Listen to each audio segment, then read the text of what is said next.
As a hero from one of the clans of Armello, you'll quest, scheme, hire agents, explore, vanquish monsters, cast spells, and face off against other players with one ultimate end goal in mind: storming the palace and becoming the king or queen of Armello. The kingdom of Armello is as dangerous as it is beautiful. Perils, banes, and bandits hide around every corner, and a spreading corruption known as the Rot is leaving no creature untouched. This is Indiebox in 10, a show where I try to cover an entire Indiebox, including the game, in under 10 minutes. Now to you, Nitro Weasel 3K. Thanks, creepy disembodied voice of myself. This is our Indiebox for this month. Indiebox is a really cool box that you can get every month. It's a subscription. It's kind of like something like Loot Crate, only it focuses on one game, and everything in the box focuses on that same game. So let's take a look at what's inside this month's box. First thing I want you to notice about new boxes is that they no longer put the subscription key for Steam, the key that lets you unlock the game without opening the package, on the saran wrap for the game anymore. Now it comes printed inside the bottom of the box. So I'm not going to show you the bottom of the box because I don't want you guys to steal my key.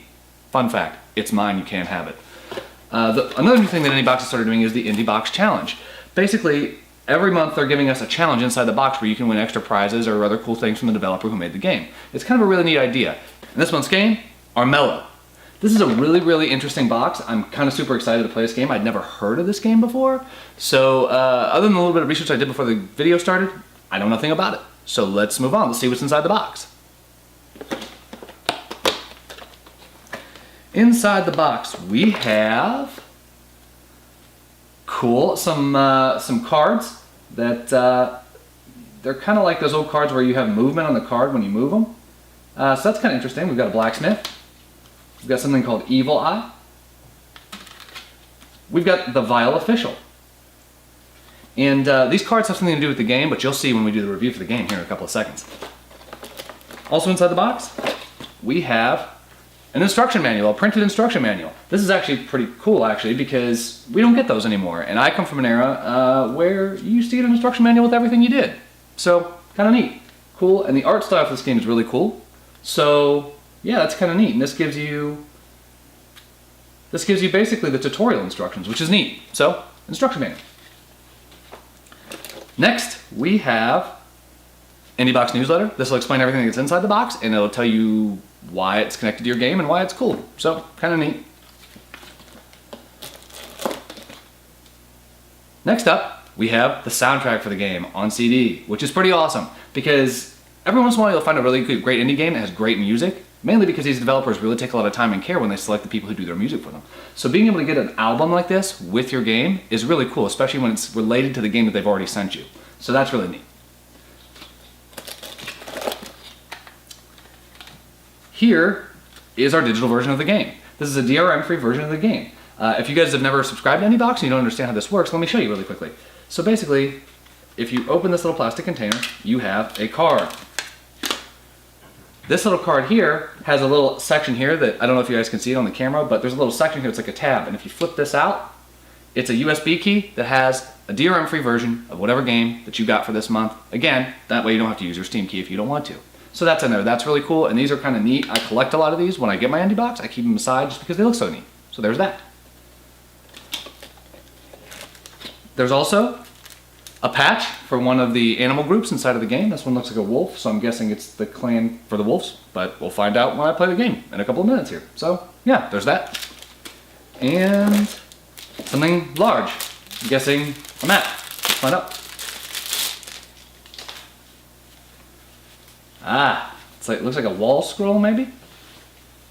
Yes. Yes. A gigantic wall scroll. I don't know if you're going to be able to see that on the camera, but it is a huge, huge, huge wall scroll. I'm going to put my arm over my head. This isn't awkward at all. It's a huge wall scroll. It has some of the characters, some of that really cool art, and I love purple. It's my favorite color, so this is pretty cool. I like it. Finally, inside of Indiebox, you usually get some small goodies. This month, we got a sticker for the game, Armello. This is the one we're going to be playing. It seems to have all of the major players for the game on this tag, except for the king. We get a game-themed Indiebox sticker. So this is an Indiebox sticker that has characters and designs on it that go with the game they sent out this month. That's pretty cool. And finally, we got a really, really cool, nice-looking gold Armello collector's pen. So there we go. Now, let's take a look at the game inside. Let's see if I can still do this in under 10 minutes. Armello is a digital board game with RPG strategy elements. In the world of Armello, we find ourselves in the role of a great animal warrior who lives under the rule of a once kind and caring king. The king's recent behavior has been less than friendly, and he's begun to make decrees that have negative effects on the nearby clans and placing bounties on anyone who dares to slight him in the smallest way. We find out quickly that the king has been tainted by the rot, a sickness that slowly eats away his health and affects his behavior by bringing him a great feeling of reward from killing characters or causing other general chaos. As a member of your chosen village, you and 3 other groups set out to regain control and take the king's place, or help him find peace. Players are free to move around the board, with each player attempting to take their place as king of the land. To help you on your quest, you use cards that are drawn at the start of every round to help you via spells, items, or trickery. Each of these can lead to a win.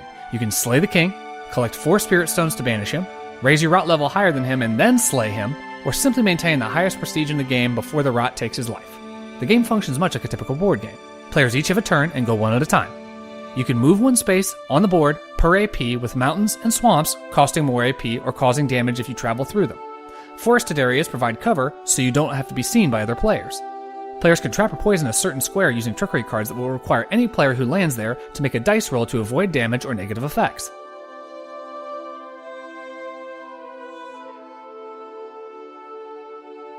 Events in battle play out much like Dungeons & Dragons and are played based on character stats and dice rolls, with added strategy of being able to burn cards in your hand for extra dice or an automatic damage or defense roll.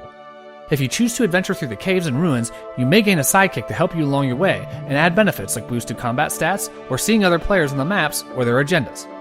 You can receive quests from townspeople while you're on your journey, and completing these quests can yield great rewards such as helpers or items. But these quests are not without peril. Each requires the player to decide between a safe and unsafe option to complete the mission.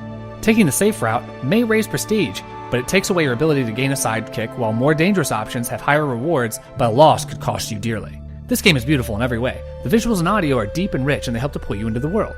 Playing with headphones is a must if you'd like to feel surrounded by this fantasy world.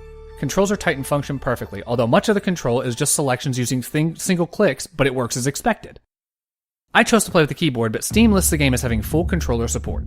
If I had to say anything about this game that some players may not like, it's that games often take an hour to play, and the top player can easily be toppled at any time. This adds amazing replayability and complexity to the game, but it extends the amount of the time a round can take to play.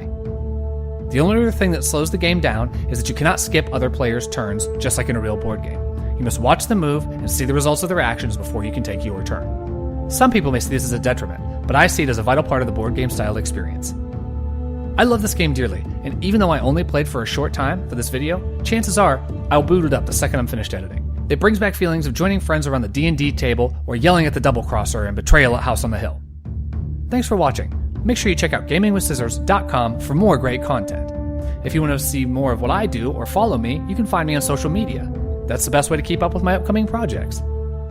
Check the description below if you want links to the game as well as a link to Indiebox. They're a really great service, and I highly recommend you give them a shot. Bye, Internet!